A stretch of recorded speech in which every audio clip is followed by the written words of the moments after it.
Kulfi ice cream তৈরি করার জন্য দুধটাকে আমি ফুটিয়ে নেব। দুধটা জাল করা হয়ে গেছে, এবার আমি নামিয়ে নেব।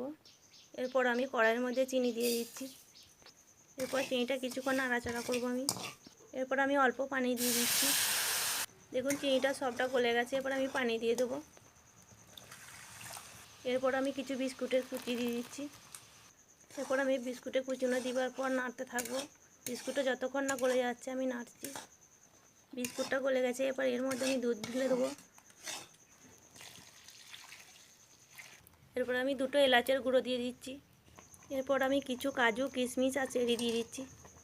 দেখুন মিশ্রণটা ঘন হয়ে গেছে, এরপর আমি নামিয়ে নেব। এরপর এটা নামিয়ে আমি ঠান্ডা করতে দিচ্ছি। দেখুন ক্রিমটা ঠান্ডা হয়ে গেছে, এরপর আমি গ্লাসের মধ্যে ঢেলে নেব।